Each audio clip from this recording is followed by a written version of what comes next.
أعوذ بالله من الشيطان الرجيم بسم الله الرحمن الرحيم فمن أحسن قولا ممن دعا إلى الله وعمل صالحا وقال إنني من المسلمين صدق الله العظيم.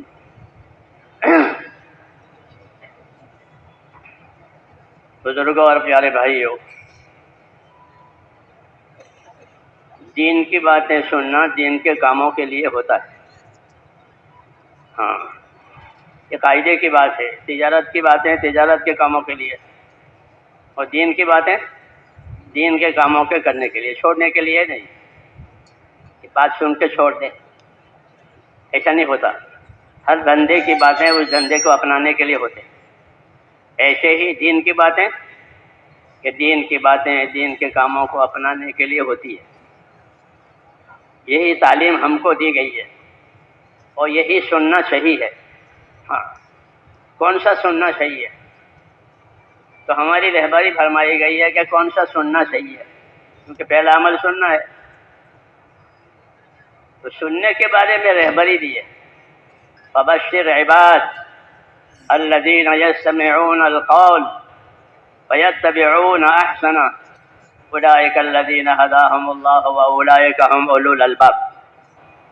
یہ فرمایا کہ بشارت دیجیے میرے بندوں کو. یہ اللہ تعالیٰ کا کرم کا معاملہ ہے کہ اپنے بندوں کو بشارتوں سے چلاتے ہیں، ورنہ وہ دھمکا بھی سکتے ہیں. وہ دھمکا بھی سکتے ہیں. جیسے قرآن کریم میں ہے کہ میں نے کتنوں کی کمر توڑی ہے. اللہ کہتے ہیں کتنی قومیں ہیں کہ میں نے ان کی کمر توڑ دی ہے، وہ قیامت تک نہیں اٹھیں گے. یہ بھی ہے، لیکن ہم کو کہا وبشر عباد کہ بندوں کو بشارت دو. کہ کون سے بندے؟ الذین یستمعون القول. پہلی بات کہ جو ارادے کے ساتھ بات سنتے. ایک تو عادت کے مطابق بات سنیں، آواز آ رہی ہے ادھر دیکھ رہے ہیں ادھر دیکھ رہے ہیں، اسے لوگوں کی عادت ہے. یہ کانوں کو چھوڑ دیا ہے، وہ سنتے رہیں گے، باقی میری توجہ کہیں اور ہے. یہ ویسا نہیں. یستمعون القول، ارادے کے ساتھ بات سن رہے ہیں. جیسے آپ کسی ڈاکٹر کی بات سنو گے، کسی وکیل کی سنو گے، تو ادھر ادھر کون دیکھے گا؟ وہ ادھر دیکھیں گے؟ نہیں دیکھیں گے، کیونکہ وہ سمجھے کہ میرے لیے ہو رہی ہے، میری رہبری اس میں ہے. اسی کو مستمع کہتے ہیں عربی میں. عربی میں مستمع اس کو کہتے ہیں جو ارادے کے ساتھ سنے.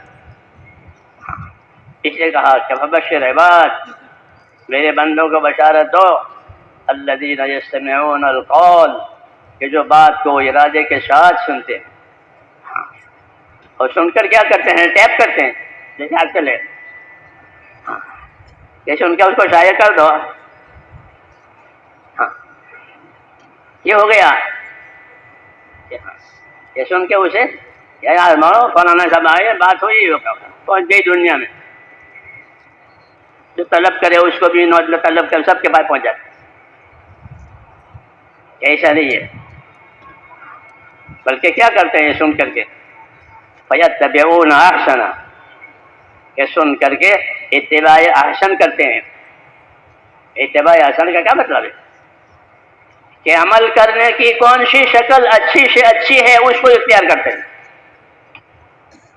عمل کرنے کی بہت سی شکلیں ہوتی ہے، دکھاوے کی بھی ہوتی ہے، سر سے اترنے کی بھی ہوتی ہے، فکر درد کی بھی ہوتی ہے بہت سی چیزیں.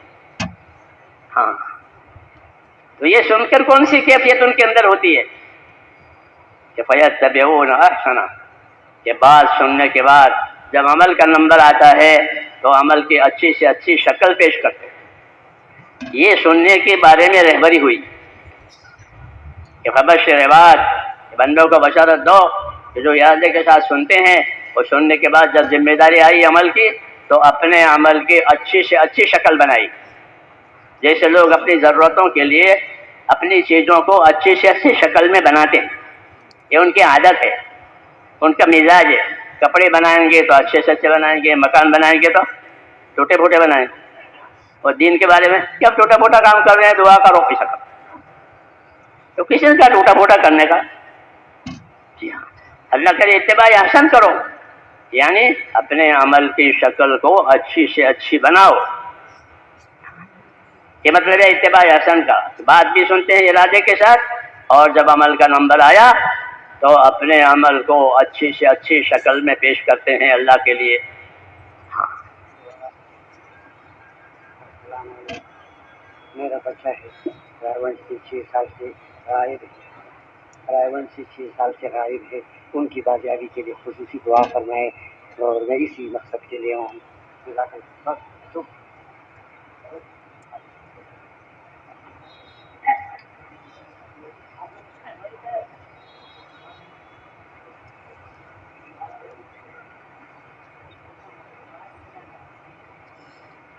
تو یہ کہہ رہا تھا کہ فَيَتَّبِعُونَ أَحْسَنَ، کہ جب عمل کا نمبر آتا ہے تو عمل کو اچھی سے اچھی شکل میں پیش کرتے ہیں، کیونکہ عمل کو اللہ دیکھنے والے ہیں. یہ کہا عمل کو کون دیکھے گا؟ کہ عمل کو اللہ دیکھیں گے.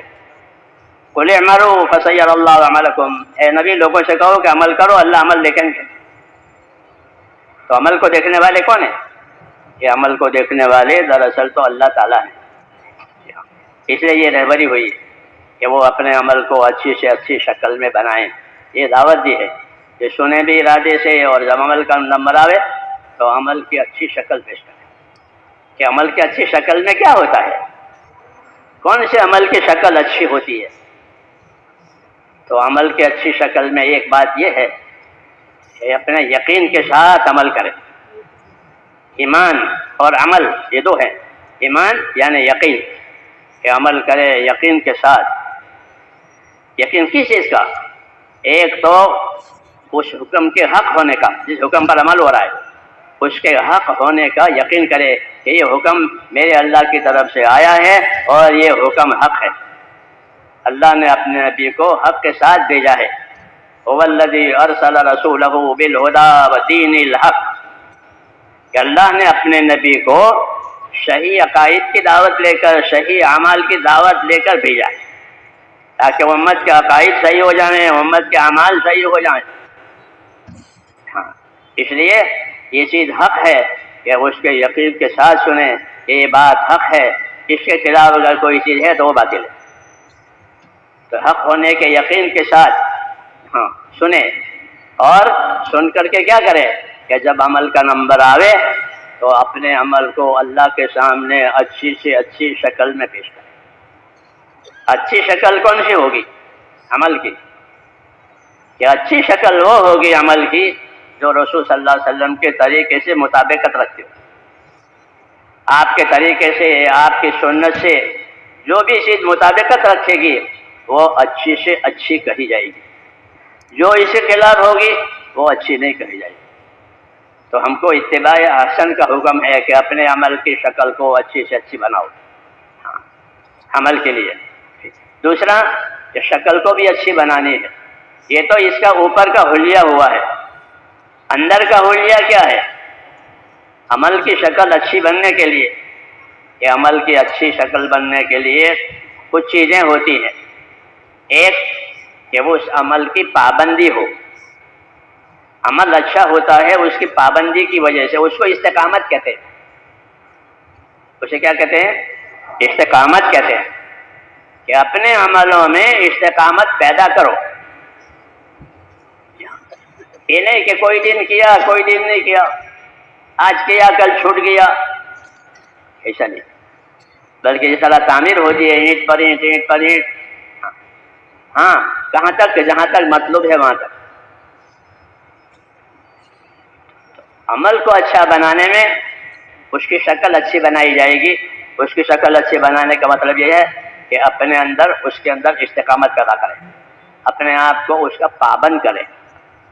ہاں، چاہے وہ عمل مستحب ہو تو بھی، چاہے اور فرض ہو تب تو پابندی کرنی پڑے گی کیونکہ فرض ہے. فرض ہو تو بھی، مستحب ہو تو بھی. ہاں، کہ اپنے عمل پر اپنے آپ کو پابند کرے تاکہ اس عمل کے اندر خوبی آوے. حضرت علی فرماتے تھے کہ ہمیں رسول صلی اللہ علیہ وسلم نے تسبیح فاطمہ پڑھنے کی تعلیم دی. مشہور چیز ہے، سب جانتے ہیں. پھر کیا ہوا کہ وہ تسبیح فاطمہ کبھی چھوٹی نہیں.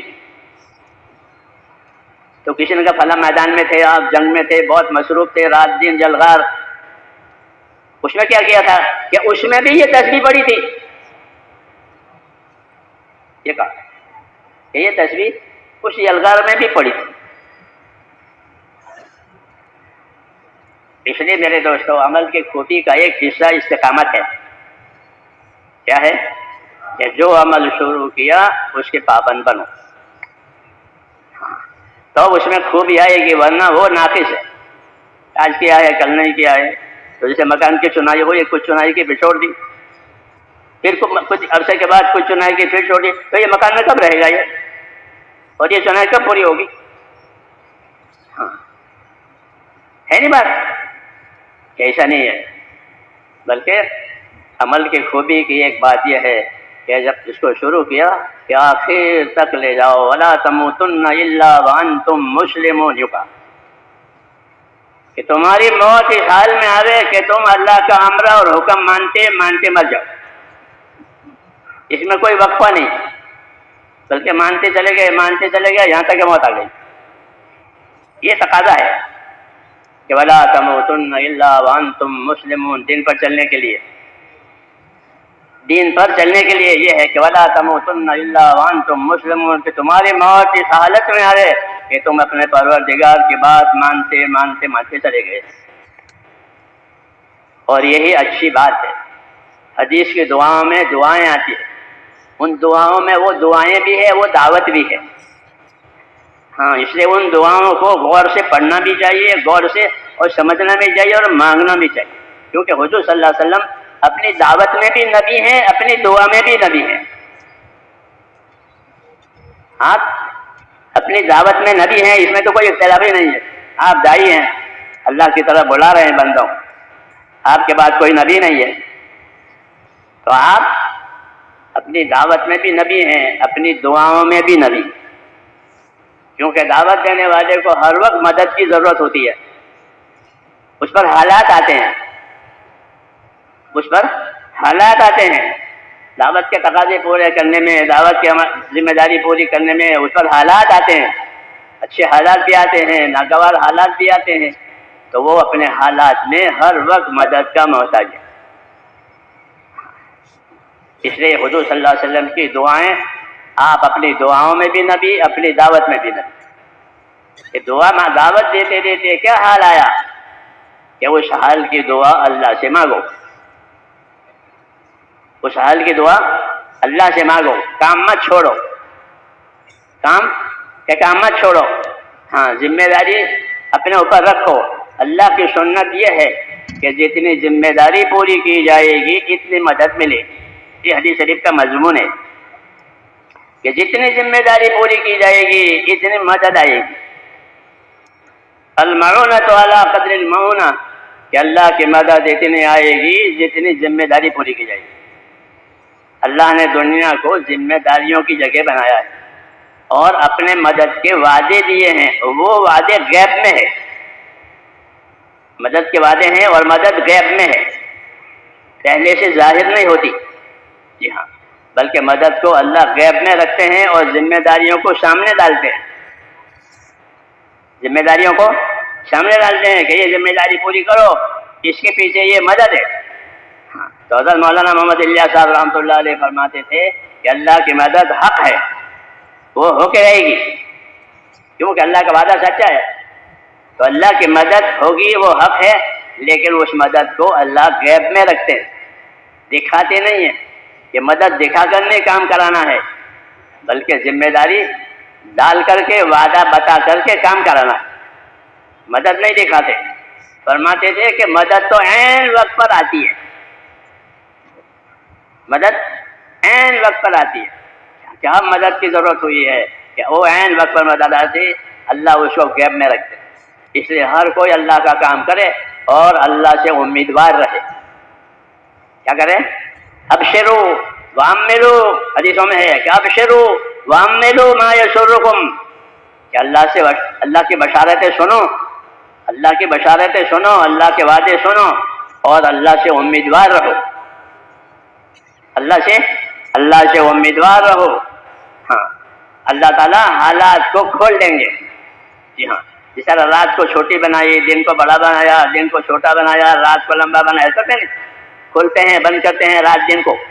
ایسے ہی انسانوں پر حالات اللہ کھول بھی دیتے ہیں بند بھی کرتے ہیں، کھول بھی دیتے ہیں بند بھی دیتے ہیں. حالات کو اللہ نے امتحان کے لیے بنایا ہے. حالات قائم نہیں رہتے، بدلتے رہتے ہیں. انسانی زندگی میں سے بچپنا نہیں رہا، جوانی آئی، جوانی نہیں رہا، بڑھاپا آیا، بڑھاپا نہیں رہا، موت آئی. تو حالات باقی نہیں رہتے، بدلتے رہتے ہیں. جی ہاں، اس لیے ہمارا کام حالات پر نہیں ہے دین کا کام، بلکہ دین کے کام میں حکموں کو دیکھا جائے گا. اور حالات اگر اچھے ہیں تو شکر کے ساتھ حکم پورا کریں گے، اور حالات ناگوار ہیں تو صبر کے ساتھ کریں گے. یہ طریقہ ہے کہ حالات بھی اللہ نے اچھے بنا دیے اور حکم بھی دیا. بعد مطلب ایسا ہوتا ہے کہ کوئی ذمہ داری بھی آئی اور حالات بھی اس وقت اچھے تھے، تو اچھے حالات میں بھی کام کرو. کس کے ساتھ؟ کہ شکر کے ساتھ، اور زیادہ کرو. یہ نبیوں کا طریقہ ہے کہ جب ان کے حالات اچھے ہوتے ہیں اور اللہ کی طرف سے کوئی ذمہ داری آتی ہے تو وہ زیادہ کرتے ہیں. زیادہ کرتے ہیں. کیوں؟ کہ اللہ نے میرے حالات اچھے کر دیے تو میں اللہ کا شکر گزار بندہ نہ بنوں. جیسے حدیثوں میں کہ اللہ نے ہمارے حالات اچھے کر دیے، کیا بہت لمبی نمازیں پڑھتے ہیں کہ ہاں اللہ نے میرے حالات اچھے کر دیے تو اب میں اس کا شکر گزار بندہ نہ بنوں. تو یہ نبیوں کا طریقہ ہوتا ہے کہ وہ اپنی ذمہ داریوں میں حالات کی ہم کو رہبری دیتے کہ حالات میں کیسے چلو گے. کہ اگر حالات ناگوار ہیں تو صبر و ثبات کے ساتھ چلو. کس کے ساتھ؟ کہ صبر و ثبات کے ساتھ. یہ سنت ہے حضرات انبیاء کی کہ حالات ناگوار ہیں کہ ہاں کہ وہ تھوڑی دیر کے لیے رہیں گے. وہ ناگوار مکارہ کہتے ہیں اس کو، ناگواریاں. کہ جنت کے راستے میں ناگواریاں ہوتی ہیں. حدیثوں میں کہ جو راستہ اللہ نے جنت کا بنایا ہے اس کے راستے میں ناگواریاں ہوتی ہیں جو نفس پر بھاری پڑتی ہے، ماحول کے خلاف ہوتی ہے. ہاں کہ یہ حق ہونے کی ایک علامت ہے کہ حق کے راستے میں ہمیشہ ناگواریاں ہوتی ہے. ہاں، اور باطل کے راستے میں ہمیشہ خواہشات ہوتی ہے. تو باطل کو خواہشات کے راستے سے اللہ چلاتے ہیں اور حق کو اللہ ناگواریوں کے راستے سے چلاتے ہیں. اس لیے وعدے کیے گئے ہیں کہ ان ناگواریوں کو معمولی مت سمجھو، بلکہ ان ناگواریوں کے پیچھے اللہ تعالیٰ کے بڑے بڑے وعدے ہیں جس کو تم کو خبر نہیں ہے. ہاں، اور بڑے بڑے انعامات ہیں جو بعد میں کھلیں گے. چنانچہ ایسا ہی ہوتا ہے. اس لیے حکم یہ ہے کہ اللہ کے وعدوں کو سامنے رکھ کر کے اپنا کام کیا جائے. ایک حکم کو دیکھا جائے گا، ایک اللہ کے وعدے کو دیکھا جائے گا. اللہ کے وعدے کو اس لیے دیکھا جائے گا کہ آدمی کا نفس کمزور ہے. جب اس کو کچھ ملنے کی امید ہوتی ہے تو پھر وہ اس اندر کچھ جان آتی ہے، ورنہ میں وہ مایوس ہو جاتا ہے. بہت جلدی مایوسی آتی ہے کہ اس میں کیا لینا ہے، یوں کہ اس میں کیا لینا ہے، یوں کر کے. ایسا نہیں ہے، بلکہ اللہ تعالیٰ کے وعدے ہیں اور وہ وعدے حق ہیں، مگر اس کو اللہ نے غیب میں رکھا ہے. وعدوں کو غیب میں رکھا اور غیب پر یقین کرنے کا حکم دیا. ایمان بالغیب، یؤمنون بالغیب، کہ اہل حق جو ہوتے ہیں ان کا ایمان غیب پر ہوتا ہے. یعنی ایک چیز ہے جس کا اللہ نے وعدہ کیا ہے مگر اس کو دکھایا نہیں ہے، بلکہ اس کو غیب میں کر دیا ہے، پردے میں کر دیا ہے، اور کہا کہ تم اس پر یقین کرو اور یقین کر کے اب ذمہ داری پوری کرو. جب وقت آ جائے گا تو وہ چیز اللہ نے غیب میں رکھی تھی اس کو کھول کے تمہارے سامنے رکھ دیں گے، وعدے کا ظہور ہو جائے گا. جی ہاں، تو اللہ نے اپنے وعدوں کو غیب میں رکھا ہے، اس کا وعدہ کیا ہے اور ذمہ داریوں کو سامنے رکھا ہے. یہ طریقہ ہے. اس لیے حکم یہ ہے کہ اپنی ذمہ داریوں کو دیکھو. دعوت اور تبلیغ اور دین کا ہر کام یہ ذمہ داری کا کام ہوتا ہے. یعنی ایک چیز ہے جس کی ذمہ داری اللہ نے ڈالی ہے اور اس کے نتیجے کو اللہ بعد میں ظاہر کرنے والے ہیں. یہ طریقہ ہوتا ہے. کوئی بھی ہو، نماز ہو، روزہ ہو، زکوٰۃ ہو، تبلیغ ہو، ہاں کہ وہ ذمہ داری ڈالی گئی ہے. ہاں، اور اس کے پیچھے جو وعدے ہیں اس کو غیب میں رکھا ہے. اس لیے غیب پر یقین کر کے موجودہ امر کو پورا کیا جائے گا. موجودہ امر کو پورا کیا جائے گا. کس پر؟ اس امید پر کہ اللہ تعالیٰ اپنا وعدہ پورا کریں گے. کہاں یہی طریقہ ہے نبیوں کا کہ جو اللہ کا وعدہ ہے اس کو سامنے رکھ کر موجودہ ذمہ داری کو پوری کرو. وعدہ غیب میں ہے، ذمہ داری سامنے ہے. وعدہ غیب میں ہے اور ذمہ داری ابھی سامنے ہے. تو ذمہ داریوں کو سامنے کر دیتے ہیں، وعدے کو غیب میں رکھتے ہیں. کہ جب وہ ذمہ داری کی مقدار پوری ہو جاتی ہے تو پھر وہ وعدہ ظہور پر آتا، وہ وعدہ ظاہر ہوتا. ہاں، صحابہ کے ساتھ یہی ہوتا تھا کہ انہوں نے اپنی ذمہ داری پوری کی اور اللہ نے اپنا وعدہ پورا کیا. ھذا ما وعدنا اللہ ورسولہ وصدق اللہ ورسولہ، کہ یہ وہ چیز تھی جس کا اللہ اور رسول نے ہم سے پہلے وعدہ کیا تھا، اب وہ وعدے کا ظہور ہوا. ترتیب یہ ہوتی ہے کہ ایک زمانہ ہوتا ہے جس کے اندر ذمہ داریاں آتی ہیں، یہ کرو یہ کرو یہ کرو. ایک ذمہ داری پوری کی ہے کہ دوسری آئے گی، ایک ذمہ داری پوری کی ہے دوسری آئے گی. جو اپنی زندگی عمل پر ڈالے گا اس کے سامنے ایک عمل کے بعد دوسرا عمل، ایک عمل کے بعد دوسرا عمل، اور دوسرے عمل کے بعد پھر تیسرا عمل، تسلسل کے ساتھ. جی ہاں، تسلسل کے ساتھ اعمال آتے رہتے ہیں اور یہ عمل پورا کرتا ہے یہاں تک کہ اس کی مقدار پوری ہو جاتی ہے. جب اس کی مقدار پوری ہو جاتی ہے تو وہ وعدے جو غیب میں تھے وہ ظاہر ہو جاتے ہیں کہ ہاں کہ اب تمہاری بات پوری ہوگی. اور یہ بات ہم کو حضور صلی اللہ علیہ وسلم کی سیرت سے اور صحابہ کرام کی سیرت سے ملتی ہے کہ ہمارے سامنے ذمہ داریاں کو تو سامنے ڈال دیا اور وعدوں کو غیب میں کیا. ہاں، تو منافقین یہ کہتے تھے کہ کام تو کرتے چلے آ رہے ہیں، کچھ ہے نہیں. تو وہ کہتے اللہ رسول نے دھوکے کا وعدہ کیا. ہاں، ما وعد اللہ و رسول اللہ غرورا، کہ اللہ رسول نے جو وعدے کیے نا وہ دھوکا ہے، کچھ نہیں.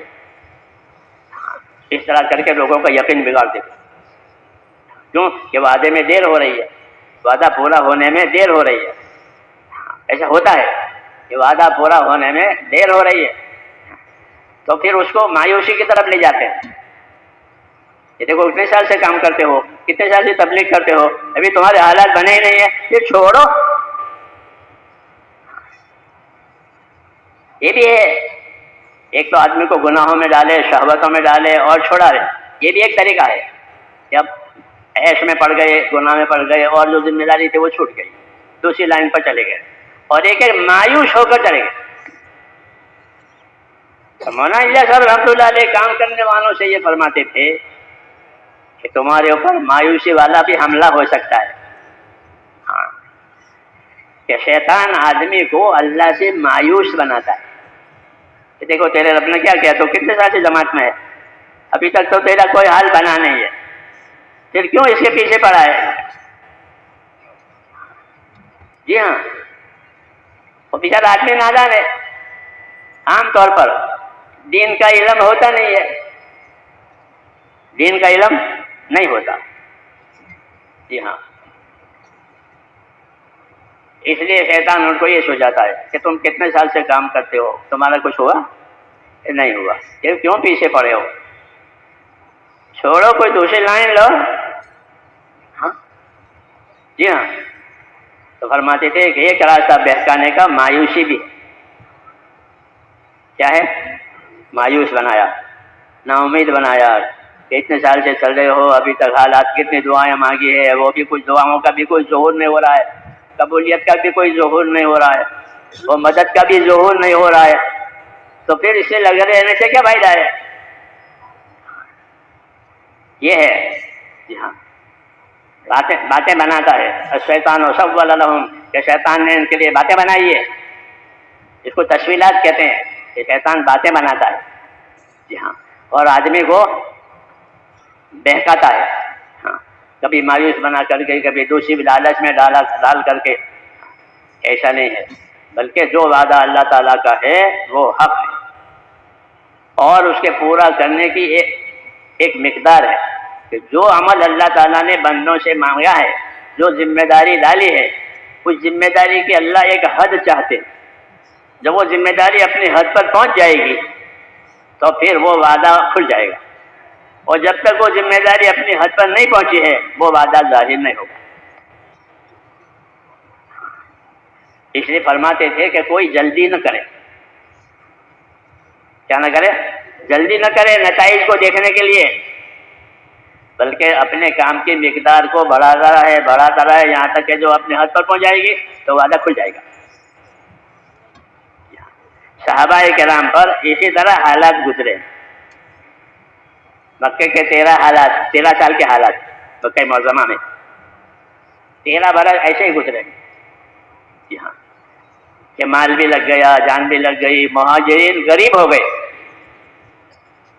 مہاجرین غریب ہو گئے، فقراء مہاجرین ان کو کہا جائے کہ مہاجرین نے اپنی جان مال اتنی لگائی اتنی کہ وہ غریب ہو گئے، فقراء مہاجرین ان کو کہا فقراء غریب، وہ حادثوں سے غریب نہیں بلکہ لگاتے بعض چیزیں لگائی، بعض چیزیں چھوٹ گئی ہجرت کرنے کی وجہ سے، بعض چیزیں ہجرت کرنے کی وجہ سے چھوٹ گئی اور بعض چیزیں تھے اب کچھ نہیں۔ اب فقراء مہاجرین ہیں یعنی غریب مہاجرین، اپنی ہجرت کو انہوں نے غریبی تک پہنچایا کہ ہجرت کی وجہ سے جن چیزوں کو چھوڑنا ہوا ان کو چھوڑا، لگانا ہوا ان کا لگایا، یہاں تک کہ وہ غریب ہو گئے۔ یہ ان کی حد بتائیے، فقراء مہاجرین، فقراء مہاجرین یعنی غریب مہاجرین، تو اپنی ذمہ داریوں کو پورا کرتے کرتے وہ غریب ہو گئے۔ جی ہاں، تو ہجرت غربت تک پہنچ گئی۔ اور انصار مدینہ کہ انصار مدینہ اپنی ذمہ داریوں پورا کرتے کرتے ایثار تک پہنچ گئے۔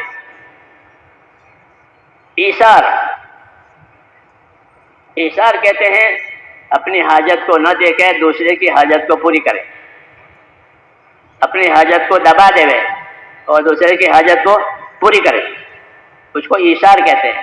ہاں، یہ احسان میں سب سے اونچی شکل ہے، کسی پر احسان کرنے کی اونچی شکل یہ کہ اپنی حاجت کو نہیں دیکھا، اپنی حاجت کو دبا دیا اور دوسرے کی حاجت کو پورا کر دیا۔ تو مہاجرین اور انصار کی یہ دو صفتیں بتائی ہے کہ یہ ہجرت میں فقیر ہو گئے اور یہ نصرت میں ایثار تک پہنچ گئے۔ ایثار یعنی اپنی حاجتیں نہیں دیکھی، اپنی حاجتوں کو پیچھے ڈال دیا اور دوسروں کی حاجتوں کو آگے کیا۔ یہ ادائیں اللہ تعالیٰ کے ہاں پسند آ گئی مہاجرین کے اور انصار کی، اور اس کے پسند آنے کی وجہ سے اللہ تعالیٰ نے ان کو سچا کہا۔ کیا کہا؟ اولئک ھم الصادقون، یہ ہیں سچے۔ قرآن کی آیتیں آپ دیکھیں تو مہاجرین کو سچا کہا ہے اور ان کو سچا کہا ہے۔ انما المؤمنون الذين آمنوا بالله ورسوله ثم لم يرتابوا وجاهدوا باموالهم وانفسهم في سبيل الله اولئک ھم الصادقون۔ تو مہاجرین کو ایک آیت میں سچا کہا، انصار کو ایک آیت میں سچا کہا۔ سچے کے معنی سچ بولنے کے بھی ہیں اور سچے کے معنی وفاداری کے بھی ہیں۔ سچے کے معنی وفادار ہیں، جیسا چاہتے ہیں اللہ ایسا کر دیتے، اس کے خلاف نہیں کرتے، وفادار ہیں۔ ہاں، سچے۔ تو ان دونوں جماعتوں کو سچا بتایا، مہاجرین کو، انصار کو، اور ساری دنیا کے مسلمانوں سے کیا فرمایا؟ کیا دعوت دی؟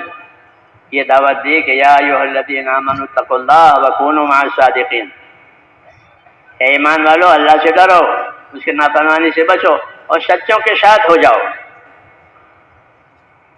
کس کے ساتھ؟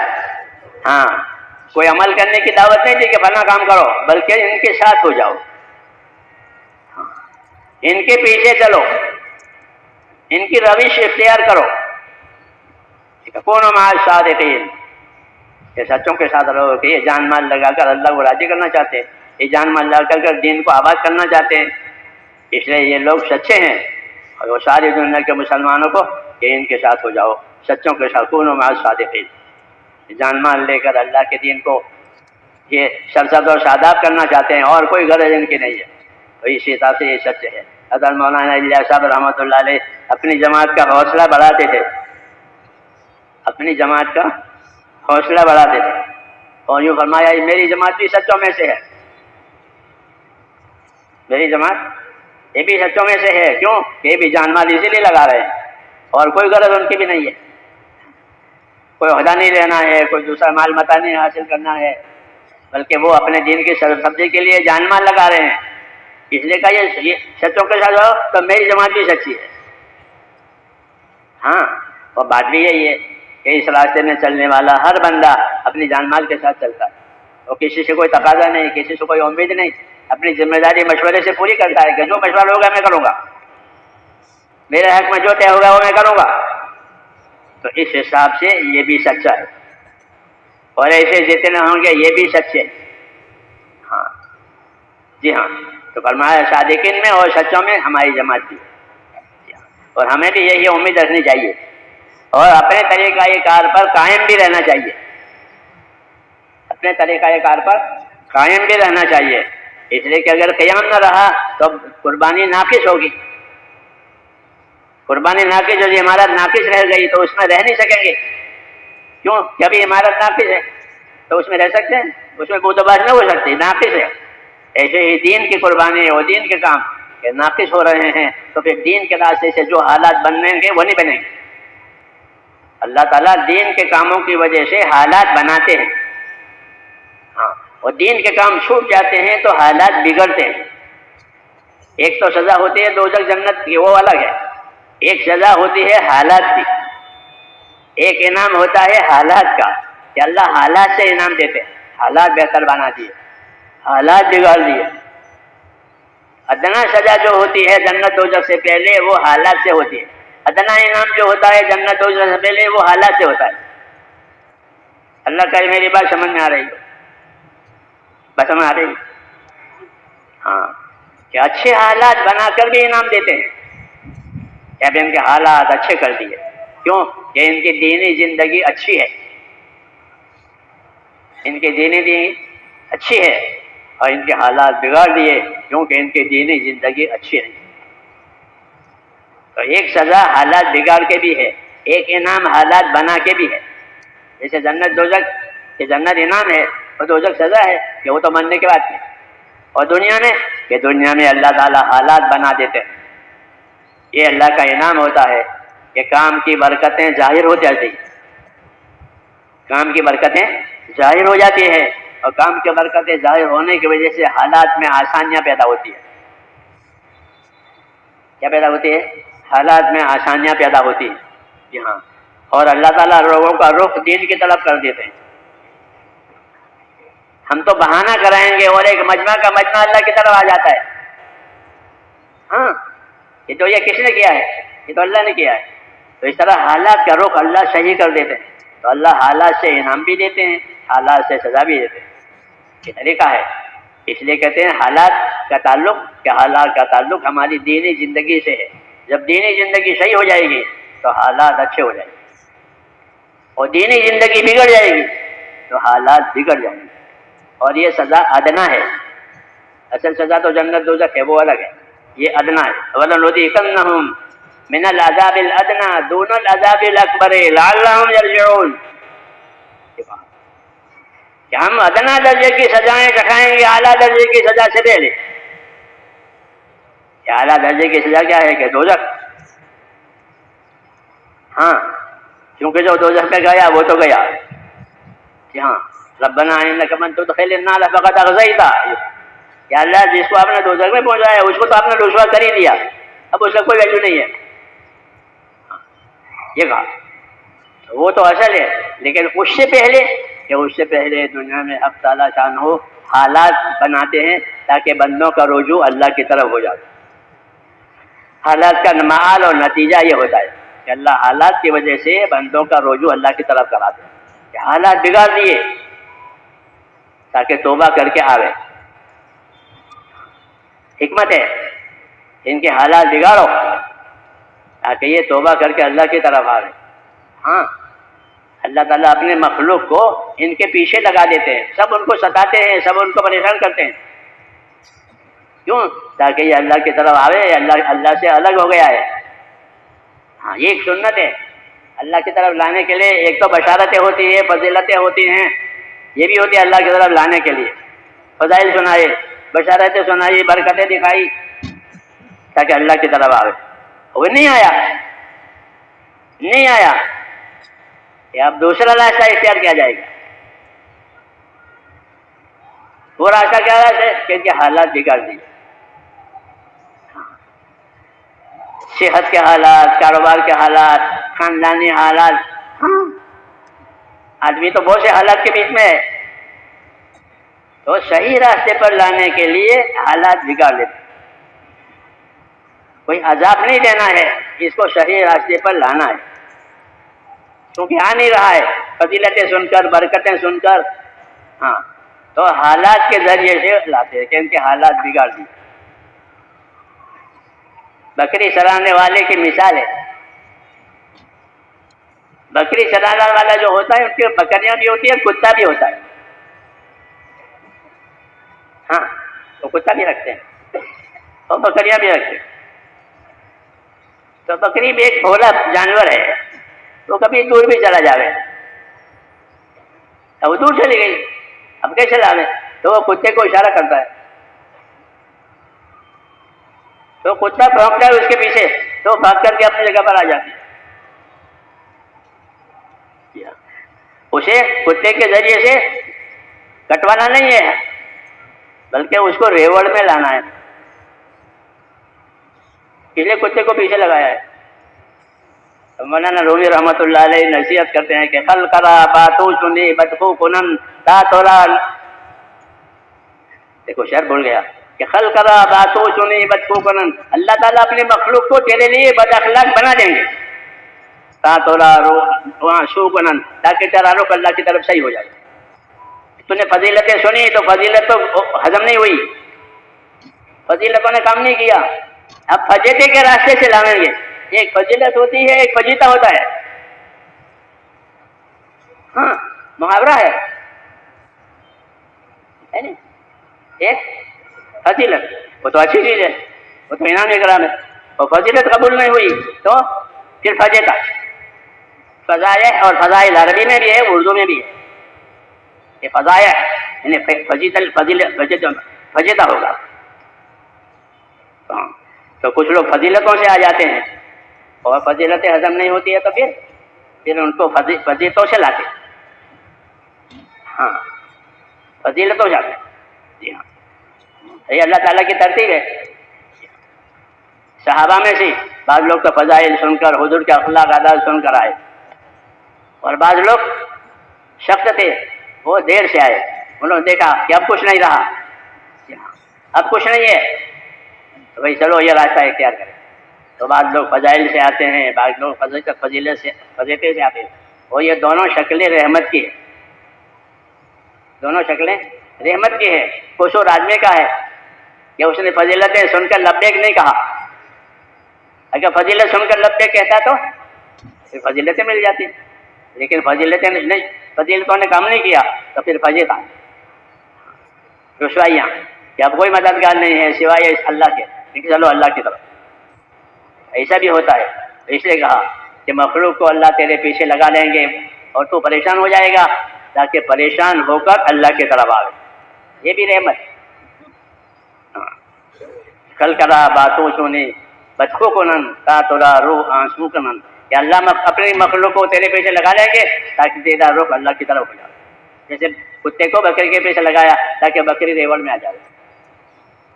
یہ بھی رحمت.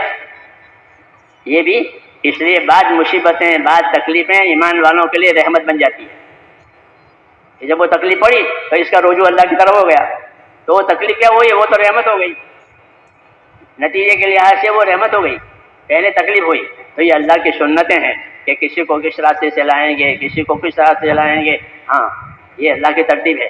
اس لیے ہم کو حکم ہے، نبی کریم صلی اللہ علیہ وسلم نے حکم کہ اپنے پروردگار سے ہر آدمی اچھا گمان رکھے. کیا رکھے؟ اچھا گمان رکھے. جابر بن عبداللہ فرماتے تھے کہ مجھ سے رسول صلی اللہ علیہ وسلم نے اپنی وفات سے 3 دن پہلے یہ فرمایا، جابر تمہاری موت اس حالت میں آوے کہ تمہارا گمان اپنے پروردگار کے ساتھ اچھا ہو. جی ہاں کہ اللہ سے اچھا گمان رکھو کہ اللہ میرا مددگار ہے، اللہ میرا پیدا کرنے والا ہے، اللہ مجھے پالنے والا ہے، اس نے مدد کے وعدے کیے ہیں. تو کہا اپنے پروردگار سے اچھا گمان رکھو. ہاں اور جیسا گمان رکھو گے ویسے اللہ معاملہ کرے گا. حدیثوں میں انا عند ظن عبدی بھی، کہ میں بندے کے ساتھ وہ معاملہ کروں گا کہ جیسا وہ گمان کرے گا. تو اس لیے اللہ سے اچھا گمان کرنا ہے، اللہ سے اچھا گمان کرنا اور اللہ کے وعدوں پر یقین کرنا، دو، اور تیسرا اپنے عمل کو اور ذمہ داری کو پورا کرنا۔ اس طرح کام پورا ہوتا ہے، اس طرح کام پورا ہوتا ہے کہ اللہ سے اچھا گمان ہے۔ اگر اللہ سے گمان نہیں ہوا تو حالات دکھا کر شیطان آدمی کو اللہ سے کاٹتا ہے، نا امید بناتا ہے۔ دیکھو تیرا اللہ نے تیری کیا مدد کی ہے، تو کتنے سال سے ہے، تیری کوئی دعا قبول نہیں ہو رہی ہے، وغیرہ وغیرہ۔ نادان آدمی ہے بیچارہ، وہ اس کی باتوں میں آ جاتا ہے اور لائن بدل جاتی ہے اس کی، مایوس ہو کر۔ ہاں، تو اس لیے کہا کہ اپنے پروردگار سے اپنا گمان اچھا رکھو، تمہارے گمان کے مطابق تمہارا پروردگار تمہارے ساتھ معاملہ کرے گا، یہ پکی بات ہے۔ اس لیے دین کے کام کرنے والوں کو ایک تو اپنے پروردگار سے اچھا گمان رکھنا چاہیے، دوسرا اپنی ذمہ داریوں کو پورا کرنا چاہیے، اپنی ذمہ داریوں کو پورا کرنا چاہیے، کیونکہ حدیث شریف میں ہے کہ المعونۃ علی قدر المعونہ، کہ اللہ کی مدد اتنی حاصل ہوگی جتنی ذمہ داری پوری کی جائے گی۔ قاعدے کی بات بتائیے کہ اللہ کی مدد جو غیب میں ہے وہ اتنی حاصل ہوگی جتنی ذمہ داری پوری کی جائے گی۔ اس لیے ذمہ داریوں کا لینا یہ اصل کام ہے کہ اپنے اوپر ذمہ داری لو، ہلکے ہلکے نہیں چلنا ہے، پیچھے پیچھے نہیں چلنا ہے، بلکہ اپنے اوپر ذمہ داری لو۔ ہاں، جب اپنے اوپر ذمہ داری لی جائے گی تو نفس میں تربیت آئے گی۔ ہاں، جس جانور سے کام لینا ہوتا ہے اس کی گردن پر جھوا رکھتے ہیں، اس کو لگام دیتے ہیں، ہاں، تاکہ آگے کام دے، نہیں تو یہ کھا پی کر آوارہ ہو جائے گا۔ اسے کہتے ہیں اپنے اوپر ذمہ داری لو۔ اپنے اوپر ذمہ داری لینے سے نفس میں تربیت آتی ہے، قوت عمل پیدا ہوتی ہے، قوت عمل پیدا ہوتی ہے۔ پھر جب عمل میں قائم ہوتا ہے تو اللہ تعالیٰ اس کو اپنے سے قریب کرتے ہیں، اخلاص دیتے ہیں۔ ہاں، اللہ اس کو اپنے سے قریب کرتے ہیں کیونکہ یہ عمل پر قائم ہے، تو جب عمل پر قائم ہے تو یہ روز روز اللہ سے قریب ہوتا چلا جاتا ہے، تو اللہ اس کو اخلاص دیتے ہیں۔ مولانا یوسف صاحب فرماتے تھے کہ کام میں لگے رہو، اخلاص بھی آتا رہے گا۔ اخلاص ہوتا نہیں پہلے دن، وہ تو دیر میں آتا ہے، تو فرمایا کام میں لگے رہو، اخلاص بھی آتا رہے گا۔ جیسے کوئی پھل آم وغیرہ کا اپنی جگہ قائم رہے، لٹکتا رہے، تو پہلے چھوٹا تھا اب بڑھ جائے گا، پھر اس کا رنگ بدلے گا، پھر اس کی خوشبو بدلے گی، پھر اس کا مزہ بدل جائے گا اور پوری سائز ہو جائے گی۔ اب وہ اس لائق ہو جائے گا کہ دوسروں کو دیا جائے، بیچا جائے، ہدیہ دیا جائے، ملکوں میں بھیجا جائے۔ کیوں؟ کہ وہ اپنی جگہ پر قائم ہوا ہے کہ یہ آئٹم ہے، ان کو باہر ملک کو بھیجا جائے گا، اس میں یہ بات پیدا ہو گئی ہے۔ تو وہ فرماتے تھے کہ اللہ کے کام پر لگے رہو، اخلاص بھی آتا رہے گا، پہلے دن نہیں ہوتا۔ وہ جو آدمی قائم رہتا ہے اس کے اخلاص کی مقدار بڑھتی چلی جاتی ہے، پھل کی مقدار بڑھتی چلی جاتی ہے، رنگ میں، سب چیزوں میں۔ کہتے دین پر قائم رہنے سے اور دین کے کاموں کو پابندی کے ساتھ کرنے سے اندر کی مایا ملتی ہے۔ کہ اندر کی مایا کیا ہوتی ہے؟ کہ وہ اخلاص ہوتا ہے، اللہ کے لیے کرنا، اللہ کو راضی کرنا، یہ سب سے بڑا کام ہے۔ وَرِضْوَانٌ مِّنَ اللَّهِ اکبر، اللہ کا راضی ہو جانا یہ سب سے بڑا کام ہے۔ وَرِضْوَانٌ مِّنَ اللَّهِ اکبر، اللہ راضی ہو گیا، یہ بڑا کام ہو گیا۔ اللہ ناراض ہو گیا، یہ بڑی مصیبت ہو گئی۔ عیسیٰ علیہ السلام سے کسی نے پوچھا کہ سب سے زیادہ خطرناک چیز اور ڈرنے کی چیز، کہ سب سے زیادہ خطرناک اور ڈرنے کی چیز اللہ کا غضبناک ہونا ہے، اللہ ناراض ہے، تو اس کے مقابلے میں اللہ کا راضی ہو جانا کہ یہ سب سے بڑی خیر ہے۔ اس لیے میرے دوستو، انبیاء کرام علیہ السلام دعوت میں یہ ہوتا ہے کہ اپنے اللہ کو راضی کرو، اپنے اللہ کو راضی کرو۔ یہ کس سے؟ کہ صحیح نیت سے، صحیح عمل سے، صحیح ترتیب سے، صحیح عمل سے، صحیح نیت سے اور صحیح ترتیب سے۔ یہ تینوں چیزیں نبوت کی تعلیم سے ہوتی ہے کہ نبی آ کر یہ تینوں چیزیں سمجھاتا ہے۔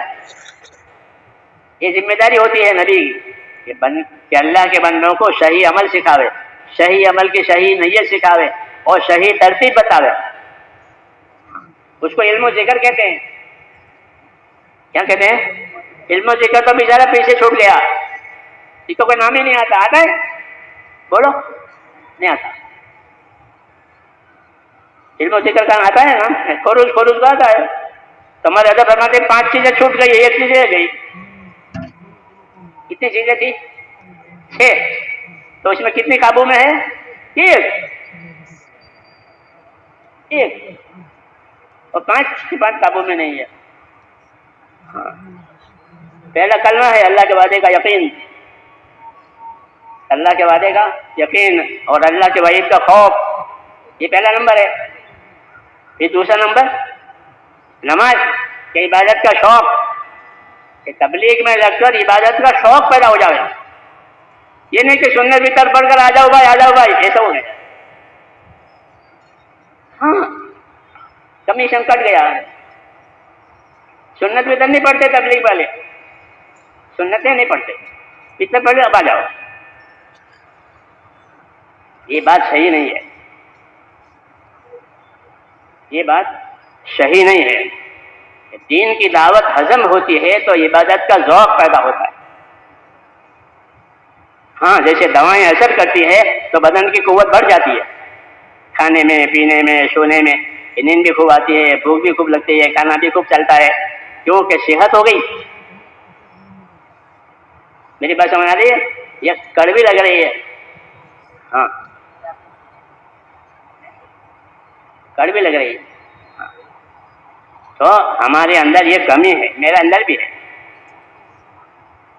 یہ نہیں کہ میں اس سے اعلیٰ بالا ہوں اور آپ نیچے ہیں، یہ کمی ہے ہمارے اندر کہ ہم کو اللہ نے دعوت ایک کام دیا ہے، تو اس کام پر اس کا ہم پر کیا اثر ہونا چاہیے۔ تو ہم دیکھیں صحابہ میں کیا اثر تھا، ہاں وہاں دیکھنا ہے، وہ آئینہ ہے یا وہ خورتبین ہے کہ وہاں سے ہمیں باریک چیز نظر آئے گی۔ تو صحابہ کی سیرت پر جب نظر کی جاتی ہے تو ان کو جب یہ کام ملا تو ایک چیز ان کے اندر یہ پیدا ہوئی کہ اپنی آخرت کی فکر پیدا ہو گئی۔ کیا پیدا ہو گئی؟ اپنی آخرت کی فکر پیدا ہو گئی، اور یہ کہتے تھے انما ہممنا الآخرہ، انما ہممنا الآخرہ ولیست ہممنا الدنیا، کہ ہمارے عزائم آخرت کے ہو گئے، کیونکہ اللہ کی دعوت ہے کہ اپنی دنیا سے آخرت بناؤ، یہ دعوت ہے اللہ کی۔ وابتغ فیما آتاک اللہ الدار الآخرہ، تو اس کو اللہ نے جو دنیا دے رکھی ہے اس سے تو اپنی آخرت بنا لے، یہ دعوت ہے۔ یہ بات تو قارون سے کہی گئی تھی موسیٰ علیہ السلام کے زمانے میں، اس کو اللہ نے دولت دی تھی کہ اللہ نے تجھ کو دنیا دی، اپنے آخرت بنا لے، ہاں وہ مالدار تھا۔ اب حضور اللہ کے فضل و کرم سے وہ بات ہمارے لیے قرآن کریم میں آئی کہ اپنی دنیا سے آخرت بناؤ، اپنی دنیا سے آخرت بناؤ۔ اسے صحابہ کہتے ہیں انما ہممنا الآخرہ، کہ ہمارے عزائم، ہمارے ارادے وہ آخرت بنانے کے ہیں، کہ ہم اپنی دنیا سے اپنی آخرت بنائیں گے۔ اور آخرت بنانے کے لیے کیا سامان دیا ہے؟ کہ آخرت بنانے کے لیے اللہ نے یہ دین دیا ہے، اس دین کے بغیر آخرت ہرگز نہیں بنے گی، دین کے بغیر آخرت۔ ومن یبتغی غیر الاسلام دینا فلن یقبل منہ وہو فی الآخرۃ من الخاسرین، کہ جو اس دین کے علاوہ کوئی اور دین لے کر اللہ کہتے ہیں میرے پاس آئے گا، میں اس کو ہرگز قبول نہیں کروں گا، اور وہ ہمیشہ کے خسارے میں ہو جائے گا۔ تو اللہ نے کامیابی کا یہی ایک راستہ دیا۔ تو وہ کہتے تھے کہ انما ہممنا الآخرہ، کہ ہمارے عزائم کس چیز کے ہیں کہ اپنے دین سے اپنی آخرت بناؤ، اور دعوت بھی یہی ہے کہ وابتغ فیما آتاک اللہ الدار الآخرہ۔ تو میں نے کہا تبلیغ کا ایک اثر یہ ہے کہ اس کی وجہ سے آخرت کی فکر پیدا ہو جائے، کہ اپنی ہر حرکت سے وہ اپنی آخرت بنا لے، اپنی نیت سے، اپنے عمل سے، ہر چیز سے اپنی آخرت بنا لے۔ یہ چیز ان کے اندر نمایاں تھی، اس کے اثرات ان کی زندگی میں ظاہر ہوتے تھے۔ کیسے ظاہر ہوتے تھے؟ ایک تو ان کے اندر اپنے دین کے اور ایمان سے محبت پیدا ہو گئی. جیسے اپنے بال بچوں سے محبت ہوتی ہے، اپنے زمین جائیداد سے آدمی کو محبت ہوتی ہے، طبیعی چیز ہے، ہر ایک ہوتی ہے. تو ایسے ہی ان کو اپنے دین سے محبت ہوگی. وَلَٰكِنَّ اللَّهَ حَبَّبَ إِلَيْكُمُ الْإِيمَانَ، اللہ کہتے ہیں اللہ نے تمہارے لیے یہ کیا کہ تم کو ایمان سے محبت مل گئی. تو ان کو ایمان سے محبت ہو گئی، دین سے محبت ہو گئی. تو دعوت کا ایک اثر یہ بھی ہے کہ دین کے ساتھ محبت ہو جائے. کس کے ساتھ؟ دین کے ساتھ محبت. وہ محبت ایسے نہیں ہوگی جو بیوی بچوں کے ساتھ ہوتی ہے، وہ نہیں، بلکہ عقلی محبت ہوتی ہے. وہ بیوی بچوں سے طبعی محبت ہوتی ہے، وہ جانور کو بھی ہوتی ہے. اپنے بچوں سے محبت ہوتی ہے ہر جانور کو، وہ طبعی محبت ہے. تبھی محبت کا تقاضا نہیں ہے، عقلی محبت کا ذکر ہے. تمہاری عقل کا یہ تقاضا ہو کہ تم اللہ سے، اس کے رسول سے، اس کے کاموں سے محبت کرو. تو جب آدمی کی عقل سمجھ جاتی ہے تو وہ عقل اس کو رہبری کرتی ہے کہ اللہ کے کام سے، اللہ کے دین سے محبت کرو. یہ تیرے پاس سدا رہے گا، باقی چیزیں سدا نہیں رہے گی، یہ سدا رہے گی. تو اس لیے صحابہ کہتے تھے، ان کی عقل سمجھ گئی تو کہتے ہیں انما ہممنا الآخرہ، ہمارے عزائم آخرت بنانے کے ہیں. اور یہی اس دعوت کا اثر ہے کہ یہ جتنی ہضم ہوگی اتنے آدمی آخرت بنانے میں لگے گا. اپنی آخرت بنانے میں اتنے لگے گا. ہر شعبے سے وہ اپنی آخرت بنائے گا. تاجر تجارت سے آخرت بنائے گا، مزدور مزدوری سے آخرت بنائے گا، عہدے والا اپنے عہدے سے آخرت بنائے گا، زمیندار زمینداری سے آخرت. کیونکہ ہر لائن کا دین ہے. کیا ہے؟ تاجر کے لیے تجارت کا دین ہے، زمیندار کے لیے زمینداری کا دین ہے، مزدور کے لیے مزدوری کا دین ہے، عہدے دار کے لیے عہدیداری کا دین ہے. تو ہر لائن کا دین ہے. جو اس لائن میں ہو اس لائن کا دین اختیار کرے. اگر وہ اس لائن کا دین اختیار نہیں کرے گا تو وہ پھر محروم ہے. اس کی دنیا بنے گی، آخرت نہیں بنے گی. حضرت مولانا محمد یوسف رحمۃ اللہ علیہ فرماتے تھے کہ ہمارے دین میں ہر شعبے کے فضائل ہیں، ہر شعبے کے مسائل ہیں. کیا ہیں؟ کیا مطلب اس کا؟ مزدوری، عہدے داری، زمینداری اور دکانداری، یہ 4 شعبے ہیں. روزگار کے اور معیشت کی دنیا میں جینے کے لیے 4 شعبے ہیں. میری بات سمجھ آئی ہے؟ تو فرمایا یہ 4 شعبے ہیں دنیا میں، اور ان چاروں شعبوں کے ہمارے دین میں فضائل بھی ہیں، مسائل بھی ہیں.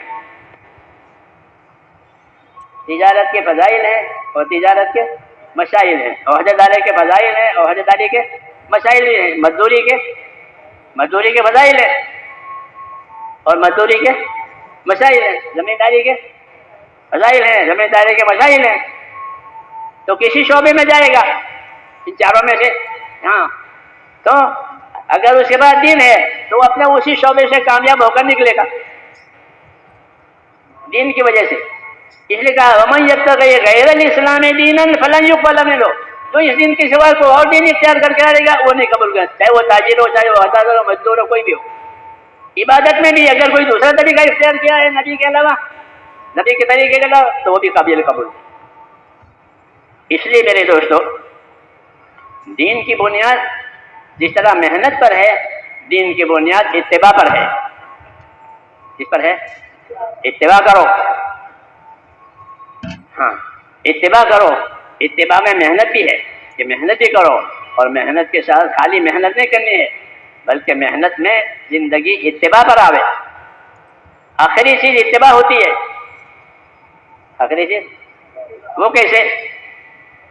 وہ ایسے اتباع کہ ہم کو حکم ہے نبی کا اتباع کرو.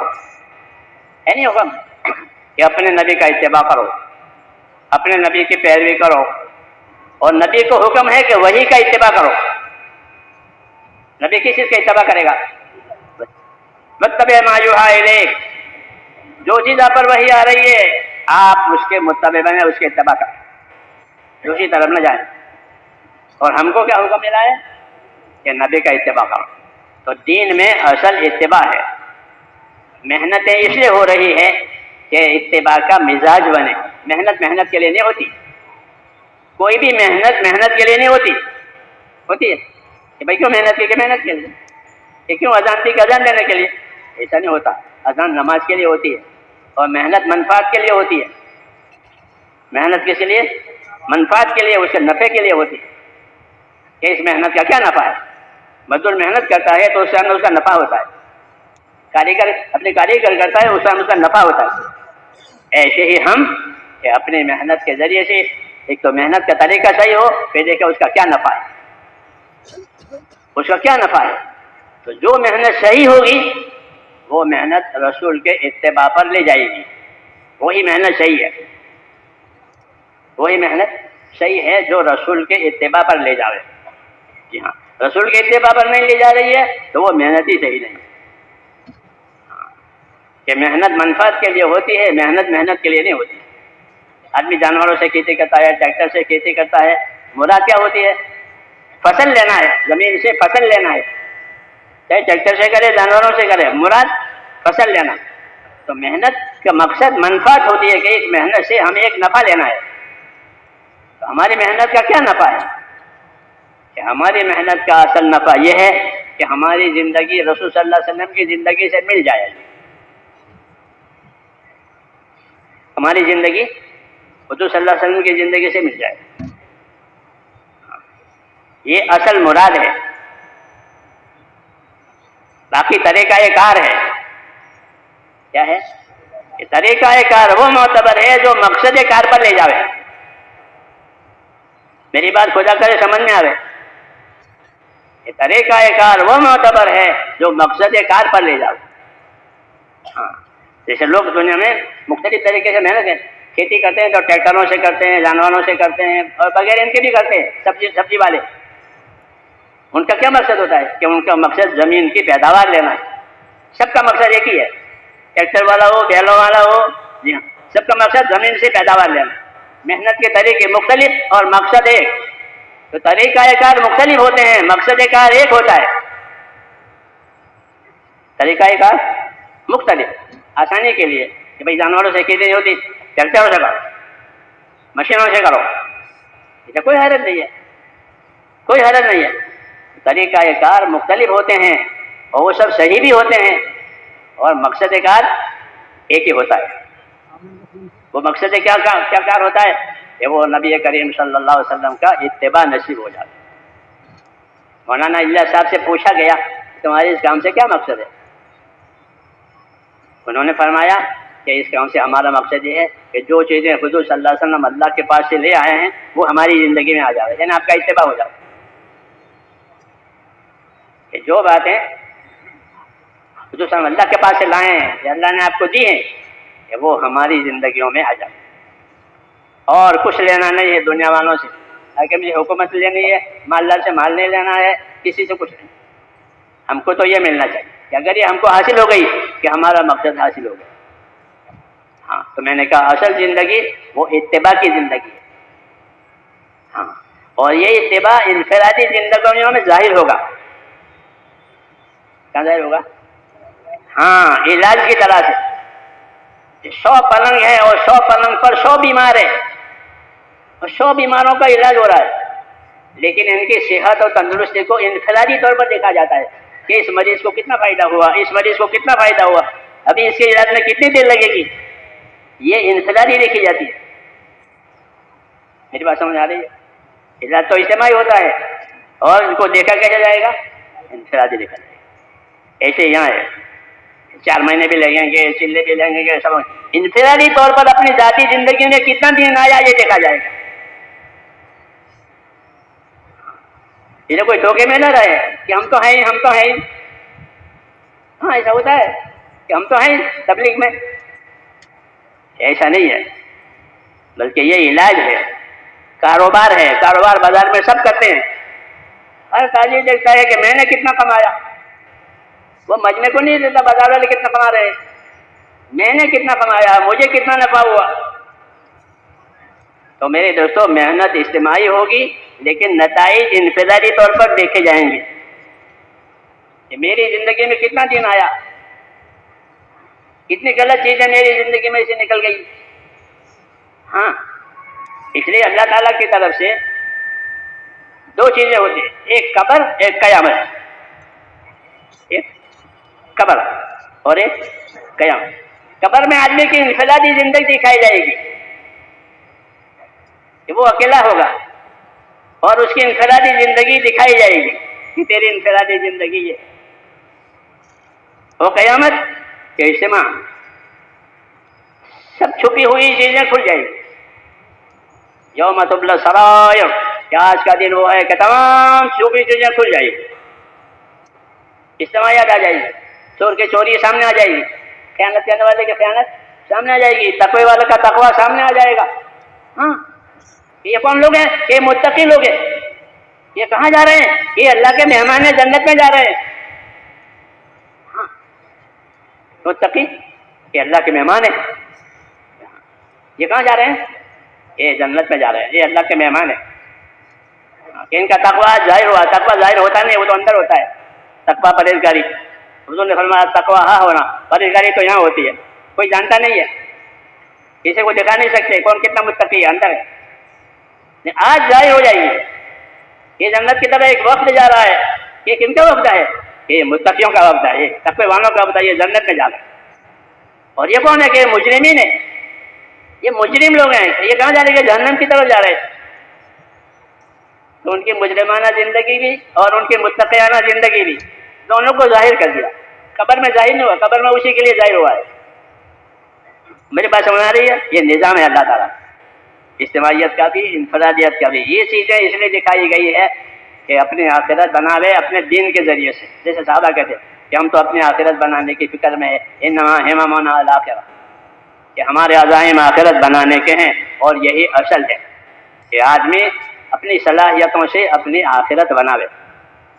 الکیس من دان نفسہ وعمل لما بعد الموت, کہ باہوش آدمی وہ ہے جو اپنی ذات پر قابو کرے. حدیث شریف میں کہ باہوش آدمی وہ ہے جو اپنی ذات پر قابو کرے. کہ اپنی ذات پر قابو کرنے کا کیا مطلب ہے؟ کہ اپنے آپ کو اللہ کی ناراضگی سے بچا لے. جی ہاں, تو کہ سمجھدار وہ ہے کہ جو اپنی ذات پر قابو کرے. اور قابو کرنے کا نتیجہ کیا ہوگا؟ کہ موت کے بعد جو عمل کام آنے والا ہے اس کو آج کرے. جو عمل اس کو موت کے بعد کام آئے گا اس کو آج ہی کر لے, ٹالے نہیں دوسرے وقت پر, آج ہی کرے. وعمل لما بعد الموت, موت کے بعد کام آنے والا فجر کرے. یہ کہیے یہ باہوش سمجھدار آدمی. اس لیے دین کے کام سے سمجھ بھی صحیح ہو جاتی ہے اور دین چھوڑنے سے سمجھ بھی بگڑ جاتی ہے. ہاں, دین چھوڑنے سے سمجھ بگڑ جاتی ہے. جی ہاں, عقل خواہش کے تابع ہو جاتی ہے. عقل خواہشوں کے تابع ہوتی ہے. حالانکہ عقل جو ہے وہ تو کنٹرول کرنے کے لیے دی ہے کہ آدمی خواہشوں میں بھی لے جاوے, بربادی میں نہ جاوے, کنٹرول کرے. عقل بریک کی جگہ پر ہے. عقل بریک کی جگہ پر ہے. عقل کے معنی ہی بند کرنے کے ہیں, بریک کرنے کے. جی ہاں, تو عقل اس لیے دی ہے, یہ بریک دی ہے. یہ کرنے کی چیز ہے, یہ نہ کرنے کی چیز ہے. پھر کرنے نہ کرنے کی چیزوں کے لیے نبی بھیجے گئے. یہ کرنے کی چیزیں ہیں, یہ نہ کرنے کی چیزیں ہیں, اور پہلے سے عقل دے دی ہے. عقل تو پہلے سے دی, پھر نبی کی بات آئی اور نبی کہ یہ کرنے کی چیز ہے, یہ نہ کرنے کی چیز ہے, اس کا یہ نفع ہے, اس کا یہ نقصان ہے. تو اب سمجھدار ہوگا تو وہ اپنی ذات پر قابو کرے گا, یعنی نافرمانی کی جگہ سے اپنے آپ کو بچائے گا اور جو بات کہی گئی ہے اس پر عمل کرے گا. اسے کہ الکیس من دان نفسہ وعمل لما بعد الموت, کہ باہوش وہ ہے جو اپنی ذات پر قابو کرے اور موت کے بعد کام آنے والا عمل آج کرے. آج موقع ہے. الیوم عمل ہاں غداً حساب. آج عمل ہے, حساب نہیں ہے. کل حساب ہے, عمل نہیں ہے. یہ فرماتے تھے صحابہ کہ آج عمل ہے. کوئی پوچھے گا نہیں نماز پڑھی نہیں پڑھی, نہیں پوچھے گا. پوچھے گا کوئی؟ نہیں پوچھے گا. ہاں یہ کہ نماز پڑھو, نماز پڑھو, نماز قائم کرو. تو آج عمل ہے, حساب نہیں ہے. کل حساب ہے, عمل نہیں ہے. جی ہاں, یہ کیا کیا تھا. اس لیے میرے دوستو یہ دعوت جو ہے ایک طرف ہماری اپنی زندگیوں کو صحیح بنانے کے لیے کہ ہر آدمی کی انفرادی زندگی وہ سنتوں والی بنے. ہر آدمی کی انفرادی زندگی کیسی بنے؟ سنتوں والی. صبح میں کیا سنت ہے, شام میں کیا سنت ہے, گھر سے نکلنے والا کیا سنت ہے, مسجد میں جانے کا. ہر آدمی کی انفرادی زندگی سنتوں والی, اجتماعی زندگی نصرتوں والی. یہ ہماری ترتیب ہے. اجتماعی زندگی نصرت والی, کہ اللہ نے حکم دیا ہے کہ مل جل کر دین کے مددگار بنو. ایک آدمی کیا مدد کرے گا؟ ایک آدمی کیا مدد کرے؟ تم سب دین کے مددگار بنو. یوں کہا یا ایھا الذین آمنوا کونوا انصار اللہ، اے ایمان والو تم سارے کے سارے اللہ کے دین کے مددگار رہو.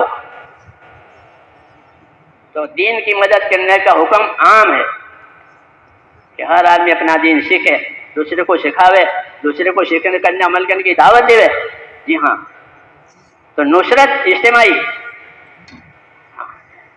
اجتماعی کہ پوری امت کے ذمے اللہ نے کام کیا ہے کہ اپنے دین کے مددگار بنو، اپنے دین کو پانی پہنچاؤ.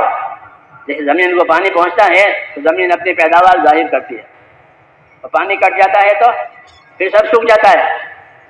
تو نصرت کے معنی ایسے ہیں جیسے زمین کو پانی دینا. نصرت کا عربی ترجمہ بھی یہی ہوتا ہے، عربی میں پانی دینا، زمین کو سیراب کرنا. عام طور پر لوگ نصرت کا معنی مدد کرنے کا کرتے ہیں، وہ متبادر اور قریب معنی ہے. اصلی معنی نصرت کا پانی دینا ہے کہ زمین کو پانی ملے گا تو زمین آباد ہو جائے گی. زعفران کی زمین زعفران اگائے گی، جو کی زمین جو اگائے گی. اور پانی نہیں ہے تو نہ زعفران نہ جو، نہ اعلیٰ نہ ادنا، کچھ نہیں. پانی نہیں ہے، اور پانی ہے تو اعلیٰ بھی ہے ادنا بھی ہے. اس لیے ہم کو ایک حکم نصرت کا ہے کہ پوری کی پوری امت اپنے دین کی مددگار بنے. ہاں، دین سیکھے، دین سکھاوے، اور سکھا کر کے دنیا میں ایسی محنت کرے کہ دنیا میں مسلمان اپنے دین کی مدد کے لیے، اپنے دین کام کے لیے تیار ہو جائے.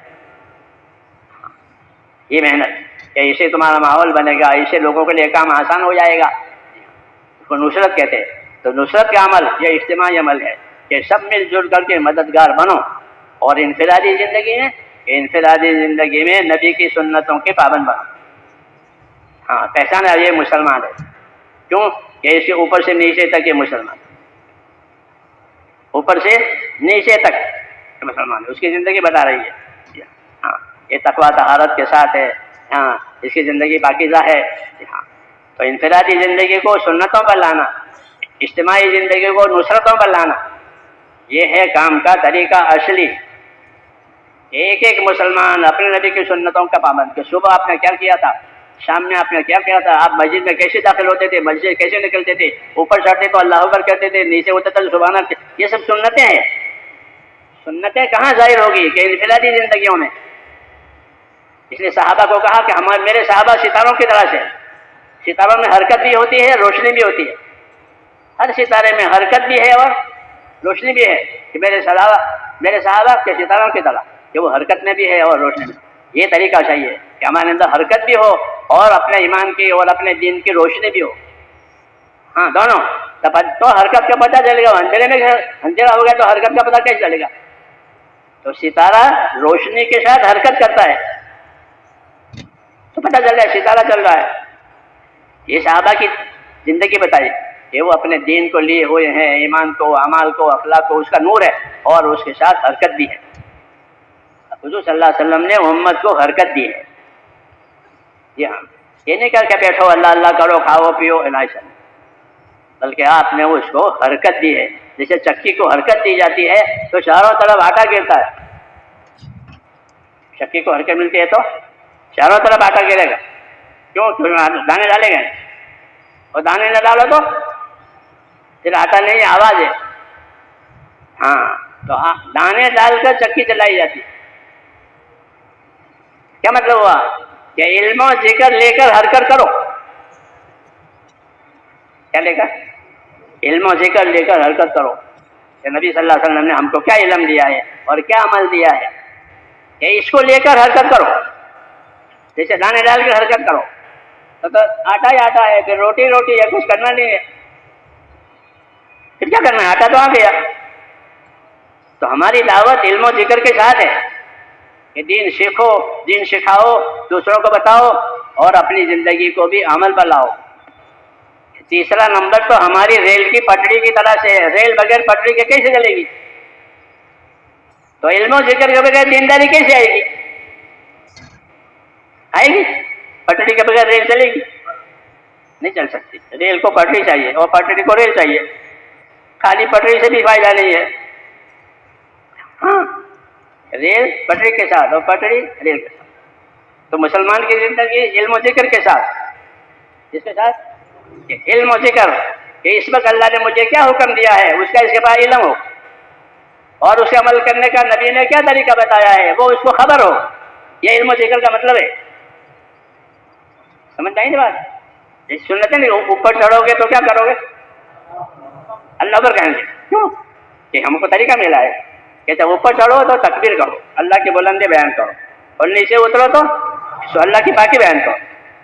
یہ علم و ذکر ہے کہ اوپر چڑھنے میں یہ کہو, نیچے اترنے میں یہ کہو. یہ علم و ذکر چڑھنے اترنے کا علم و ذکر. تو جب چڑھنے اترنے کا علم و ذکر دیا ہے تو زندگی کے ہر کام کا علم و ذکر دیا ہے. سمجھ نہیں نا بات؟ لیکن بیچارے علم و ذکر کو تو شاہد پر کیا ہے, اس کا تو کوئی نام ہی نہیں لیتا غریب کا. ہاں ورنہ تو مسلمانوں میں کتنا علم زندہ ہوتا ہے. صحابہ بغیر کتابوں کے, بغیر کارخانوں کے, بغیر قلم کاغذ کے سب عالم ہو گئے. ہاں کوئی بھی صحابی جاہل نہیں.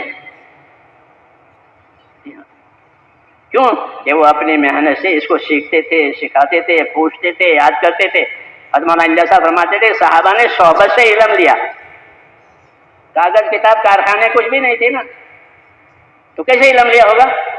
کہ صحبت سے علم لیا. فرمایا ہمارا طریقہ بھی یہی ہے صحبت والا, کہ نہ جاننے والے جاننے والوں کے ساتھ ہو جاوے, اور جاننے والے اپنے آپ کو نہ جاننے والوں کے ساتھ کریں, تاکہ ان کی صحبتوں سے ان کو علم و ذکر ملے. کیا ملے؟ ہاں علم و ذکر ملے کہ اس میں خدا کا کیا حکم ہے اور اس حکم کا ابھی نے کیا طریقہ بتایا ہے. وہ علم و ذکر کا مطلب ہے. تو پھر پوری زندگی علم و ذکر والی ہو جائے گی. کھانا کھائے تو, کھانا کمائے تو, کچھ بھی کرے اس کا علم و ذکر ہے. جیسے پٹری, ہاں ریل کی پٹری, کہ ریل ہمیشہ پٹری پر ہی رہتی ہے. تو مسلمان کی زندگی ہمیشہ علم و ذکر پر ہی ہوتی ہے. علم نہیں ہے تو جہالت ہے, ذکر نہیں ہے تو غفلت ہے. اگر یہ نہ ہو تو پھر زندگی جہالت پر ہے, زندگی غفلت پر ہے. حضور صلی اللہ علیہ وسلم نے اپنی دعوت سے جہالت کو بھی ختم کیا اور غفلت کو بھی ختم کیا. ہاں لوگوں کی جہالت کو ختم کیا. جاہلیت کا زمانہ نہیں, زمانہ جاہلیت زمانہ اسلام ہو گیا. تو جہالت ختم ہوئی. پھر غفلت ختم کر دی. غفلت کی جگہ کیا دیا؟ غفلت کی جگہ ذکر دیا. یعنی اس وقت میں کیا عمل کرنا ہے, جس وقت میں جو عمل کرنا ہو وہ اس وقت کا ذکر ہے. یہ مطلب ہے ذکر کا. ایک تو ذکر تسبیح پڑھنا, تلاوت کرنا, وہ الگ ہے. اس وقت میں کیا عمل کرنا ہے وہ اس وقت کا ذکر ہے. رکوع کریں گے تو سبحان اللہ عظیم پڑھیں گے, کہ یہ اس وقت کا ذکر ہے, سبحان اللہ عظیم پڑھو. اور سجدے میں جاؤ گے تو سبحان اللہ الگ, یہ اس وقت کا ذکر ہے. یہ اس وقت میں کیا کرنا ہے, اس وقت میں کیا کرنا ہے وہ بتایا ہے زندگی کے ہر حال میں. یہی مطلب ہے علم و ذکر کا, کہ علم و ذکر ہمارے ساتھ پوری زندگی کے لیے ہے. کہ اس وقت میں یہ حالت ہے کہ اس وقت میں یہ کرو. جیسے رکوع میں سبحان اللہ العظیم, سجدہ میں سبحان اللہ, اور اٹھتے بیٹھتے اللہ اکبر, اللہ اکبر, تکبیرات, یہ ہوتا ہے نا حالات کے لحاظ. یہ مطلب ہے علم و ذکر کا, جو جس حالت میں ہو اس حالت کا دین اس کے پاس ہو. یہ علم و ذکر کا مطلب ہے کہ جو جس حالت میں ہو. بیمار کے بعد بیماری کا دین, بیمار کے بعد یہ بیماری کا کھانا نہیں ہوتا, پرہیز کا کھانا کھاتے ہیں بیمار, تو پرہیز کا کھانا کھاتے ہیں تو بیماری میں بیماری کا دین رکھو. سفر میں سفر کا کھانا کھاتے ہو, سفر میں سفر کا دین رکھو. یہ مطلب علم و ذکر کا ہے کہ جو جس حال میں ہو اس حال کا دین اس کے پاس ہو. یہ تقاضا ہے ہماری دعوت میں, مسلمانوں کو علم و ذکر پر لانا ہے کہ جو جس حال میں ہو اس حال کا دین اس کے پاس ہو, تاکہ کوئی مسلمان کسی حالت میں بھی بے دینی کی زندگی نہ گزارے. تو علم و ذکر پٹڑی کی طرح سے, کبھی بھی ریل پٹڑی سے نیچے اتر نہیں سکتی. اتر سکتی ہے اور اترے تو ڈھیر ہو جائے گی, اتر گئی تو ڈھیر ہو جائے گی, ریل نہیں رہے گی, وہ ڈھیر ہے. تو مسلمان کی زندگی کو اس دعوت کے ذریعے سے علم و ذکر پر لانا مطلب ہے کہ اس کی زندگی کا کوئی حال اللہ کے حکم کے بغیر, نبی کے طریقے کے بغیر نہیں ہوگا. وہ ہر حال میں اللہ کے حکم کو دیکھے گا, نبی کے طریقے کو دیکھے گا. علم و ذکر اتنی بڑی چیز ہے. جی ہاں, اس لیے ہمارے حضرت فرماتے تھے کہ بھائی ایک ہی رکن ہمارے عمل میں نکلنا ایک ہی ہے, اور باقی 5 غائب ہے. ہماری دعوت تو 6 کے 6 نمبروں کی ہے. ہماری دعوت 6 کے 6 نمبروں کی ہے کہ ہمارے ایمان میں اتنی قوت آوے کہ ہمارا ایمان ہم کو حرام سے بچائے. ایمان کی قوت سے آدمی حرام سے بچتا ہے. تو اپنے ایمان میں اتنی قوت پیدا کرنی ہے کہ حرام سے بچائے اور حلال پر لگائے. ہاں، ایمان میں قوت نہیں پیدا ہوئی تو حرام سے نہیں بچ سکتا. حرام میٹھا بھی ہوتا ہے، زیادہ بھی ہوتا ہے. حرام میٹھا ہوتا ہے اور زیادہ ہوتا ہے، اور حلال تھوڑا بھی ہوتا ہے، کڑوا بھی ہوتا ہے. حلال کمانا تو کڑوا ہی ہے، پسینے سے کمائے. ہاں، حرام میٹھا ہے تو کون بچے گا؟ کہ ایمان والا بچے گا. اس میں ایمان کی قوت ہے. ایمان کی قوت کو اس لیے بڑھانا ہے کہ ایمان کی قوت کی وجہ سے حرام سے بچنا نصیب ہو جائے گا. دوسرا کہ ایمان کی قوت سے فرائض ادا ہوں گے. کیا ادا ہوں گے؟ ہاں، لوگوں نے تبلیغ میں نکل کر چھوٹی ہوئی نمازیں پڑھی ہے. ہم بے نمازی تھے، چھوٹی ہوئی زکاتیں دی ہے کہ ہم نے زکات روکی ہے، دی نہیں ہے. ایسے لوگ ہیں. اب سمجھنا یہ فضائل زکات پڑھی، نماز زکات تو چھوٹی ہوئی زکاتیں نکالی کہ اتنے سال سے مالدار ہوں، اتنے سال سے صاحب نصاب ہوں، میرے اوپر زکات واجب ہے اور دی نہیں ہے. ہاں، ایسا کس سے ہے؟ کہ محنت کی وجہ سے چیز روشن ہو گئی. ہاں، تو فرائض ادا ہونے لگے، حرام سے بچنا نصیب ہو گیا کہ یہ دین بنا. فرائض ادا ہو جائیں، حرام سے بچنا نصیب ہو جائے، یہ ہوا دین. تیسرا کہ دوسروں کے حقوق کے بارے میں احتیاط ہو جائے کہ مجھ پر کسی کا کوئی حق نہ رہے.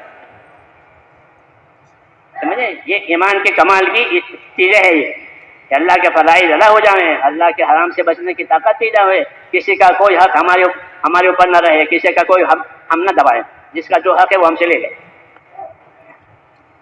یہ دین بنا. یہ کیا بنا؟ کہ جب محنت صحیح ہوگی تو یہ چیزیں پیدا ہوگی. ہاں، کہ فلانے کا مجھ پر حق ہے، یہ لے لو، کس سے پڑھنا ہے نا. ہاں، پھر امانت داری آ جائے گی. کیا ہے یہ تو اس کا ہے، میرا نہیں ہے، میں نہیں لیتا. امانت داری. لالچ ختم. لالچ ہے کہ میرا ہے، اس کا نہیں ہے، اور امانت داری کہ میرا نہیں ہے، اس کا ہے. جی ہاں، تو ایمان پیدا ہوتا ہے تو یہ چیزیں پیدا ہوتی ہیں. ایمان کی تاثیرات ہے. اسے مولانا الیاس صاحب اپنی محنت کو ایمان کی تحریک کہتے تھے. کیا کہتے تھے؟ یہ ایمان کی تحریک ہے، ایمان کو حرکت میں لانا ہے. جسے بدن میں خون حرکت کرے تو بدن کے سارے تقاضے پورے ہو جاتے ہیں، اور کہیں جگہ کا خون اٹک گیا تو آدھا سن ہو جائے گا. تو ایسا کہ ایمان میں حرکت لانی ہے تاکہ ایمانی تقاضے پورے ہوئیں. اللہ کے حقوق ادا کرے، بندوں کے حقوق ادا کرے، آخرت کی فکر کرے. یہ اصلی طاقت ہے. یہ اصلی طاقت ہے کہ اللہ کا حق، بندوں کا حق، اپنے آخرت کی فکر.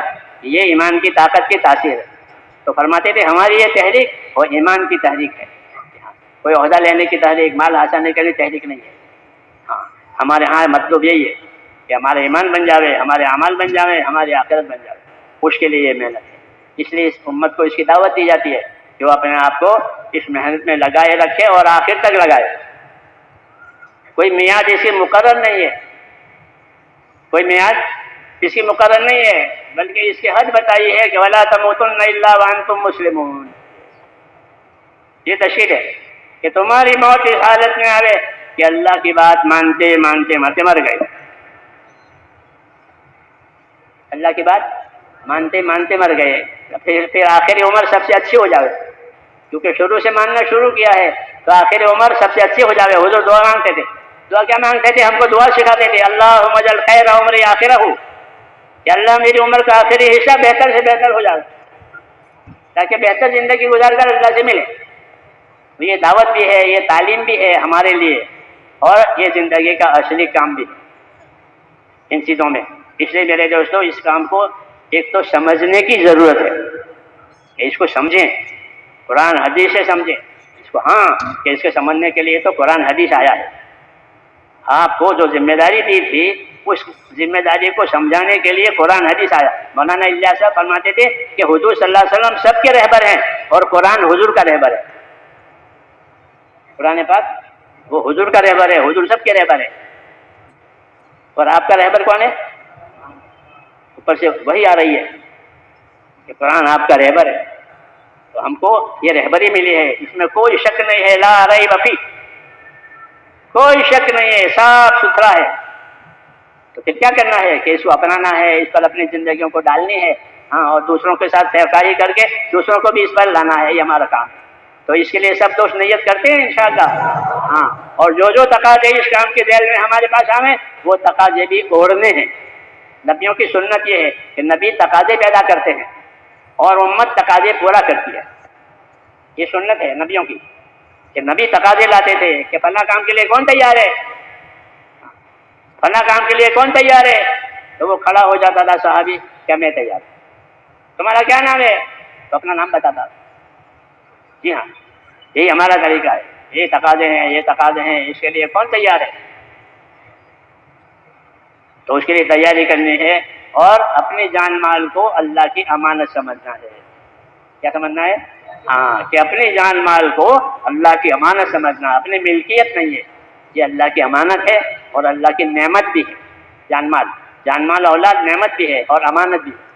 نعمت کے ہونے کی وجہ سے اس کا شکر گزار ہم رہیں گے، اور امانت ہونے کی وجہ سے جو حقوق ہم پر آئیں گے وہ ان امانتوں سے پورے کیے جائیں گے۔ اب بتاؤ اس کے لیے کون تیار ہے؟ اپنے آپ کو تیار کریں۔ اللہ نے ہم کو سارے عالم کے لیے پیدا کیا ہے، اس کے لیے، ہاں، یہ سارے عالم کے لیے پیدا کیا ہے، ایک ایک امتی پورے عالم کے لیے، پوری امت کے لیے۔